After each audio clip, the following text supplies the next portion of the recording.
Well, the stock answer of what acupuncture is, and it's only one aspect of Chinese medicine, and after we go through this, I'll talk about the different branches of Chinese medicine. The stock answer is that it's inserting sterile single-use needles, very, very thin needles, not like the needles that you see when you get a shot at the doctor, have no lumen. They're actually smaller and thinner than a human hair. Oh, are they? Yeah. Oh, wow. And so inserting them specific points on the body in order to regulate and rebalance the body's different systems, organ systems, circulatory systems, nervous systems, in order to affect overall health. Very easy to say that, but really what's going on, right? There have been a lot of studies recently from a clinical point of view and from a research point of view showing kind of what's happening in the human body from a Western medical standpoint when these needles are inserted at these specific points. One thing that's been shown is that it increases local circulation. A lot of where these acupuncture points are, they've found recently that they're clusters of microvessels and small nerve clusters as well. So actually these points are affecting both the circulatory system and the nervous system. That's not the chief effect, but they do have an effect on that. And obviously, you know, increasing circulation is important for any sort of healing process to bring new fresh blood into the area and help rebuild tissue. Another thing that has been shown is that these acupuncture needles actually stimulate collagen production in the body. Collagen is the most prominent protein in the body, and a lot in facials, and facial acupuncture is definitely one of the applications of it. But it's really, if you find collagen everywhere in the body. It's in our bones, it's in our organs, it's in our skin. It's everywhere, and it's actually one of the materials we use in order to rebuild ourselves. So acupuncture has been shown to actually increase the amount of collagen that we produce. Again, stimulating and kind of accelerating the healing process. And that's why some people get acupuncture treatment as like they call it a facelift. Absolutely, it's a facial treatment. It's becoming more and more popular. Another thing that it does is that in a recent study, they've shown that it increases the production of beta endorphins. Beta endorphins are internal pain blockers. Right. Which is so exactly. So when acupuncture, it goes a long way for us to understand why acupuncture does work so well for pain, for a lot of different issues. We're actually stimulating production of our own natural pain blockers, and it is also in that same study shown that it also reduces acupuncture. That is, reduces the amount of interleukins in the body, which are basically our inflammation markers. When there's inflammation in the body, among other things, these interleukin levels are higher. So they actually measure these levels after acupuncture treatment, and they're lower, so it actually helps reduce inflammation in the body as well. Which helps reduce pain. And reduce pain and discomfort. That's interesting. Right. Really interesting stuff, really interesting stuff. And I say, so I'm sorry, I didn't mean to interrupt you. So would that then be a good support rationale for making acupuncture sort of an ongoing maintenance for your body, you know, doing acupuncture every whatever, couple of weeks or whatever, because I'm aware of inflammation because of arthritis and disc problems and things like that. And when inflammation goes down, the pain goes down. So if you can keep the inflammation levels low, then a lot of other good things happen in your body. So it almost sounds like, wow, it would be like a nice maintenance thing to go every couple of weeks, every month to get. It can. I mean, the treatment model, the typical treatment model, if we're looking at it in China, the typical treatment model is one treatment a day for 10 straight days. You take a break for a day or two, and then you go through another round of treatment like that. For most things. Not for infertility, that's a different issue. That's something that will require, really the best results they've shown in this country at least are twice a week.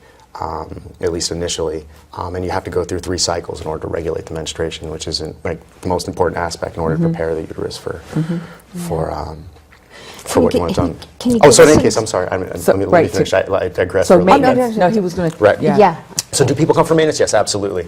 Typically, how we approach a problem in understanding first schedules. The reason that works in China is because it's a communist country and people pay like 26 cents for a treatment. That doesn't work here, right? Our very hectic schedules and the financial aspects of it kind of are prohibitive to approaching it that way. Typically, we'll look at a problem, obviously problems that are chronic, something you've had for 20 years. I wish I could say I'm going to fix it overnight. No one's going to fix it overnight. Things that happen slowly take time to unravel that. They built up a lot of momentum in our body, and our body likes to follow these set patterns because it's easier that way. So it's kind of kind of stopping that train and resetting your body and allow it to move forward in a more healthy pattern. And that takes time. Normally with most, like say an issue like you come with lower back pain, you've had lower back pain for 15 years. I would say we'll do once or twice a week you can do it, but typically once a week we'll go for 8 weeks. And then we reevaluate and see where we are. Are you going to be healed by the end of those 8 weeks? I would never tell anybody you're going to be healed by the end of 8 weeks. But you should feel relief. You should feel relief after the first treatment, right? And like any other treatment, like physical therapy, like medication, acupuncture is dose dependent.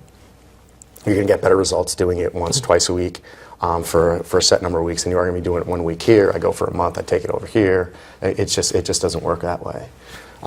What's interesting about acupuncture, though, is that the effects are cumulative. So after your first treatment, and we'll go back to typical back pain, right? I know every acupuncturist out there is going to tell you they've seen back pain patients because that's that's stock of what we do. So a typical, come for back pain, you should feel relief after the first treatment, right? We usually use something called the pain scale as an 8 out of 10. I want you to get you down like a 3 or 4 or 2 before you walk out of the door.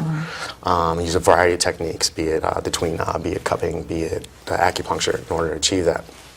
But in all honesty, it's probably going to come back in a day or two, right? Again, because we're trying to rebalance the body and start these new, healthier patterns. So after the next treatment, maybe it lasts a little bit longer. And the treatment after that, maybe you go a whole week without pain. The treatment after that, maybe you go a couple weeks without it. And then after that 8th week, we reevaluate. Do you continue coming once a week? Maybe you skip a couple weeks, see how you do with that. And it's fluid like that.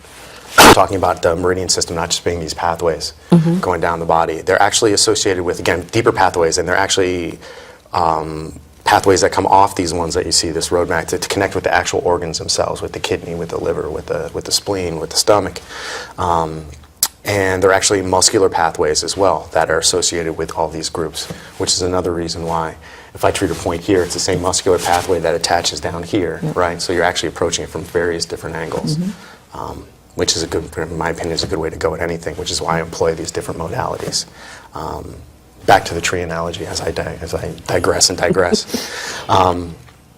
Another technique if in Chinese medicine, not much different than herbal medicine actually, is nutrition. Nutrition is an important part. Food is medicine that we take every day, 3 times a day or sometimes more, most times more.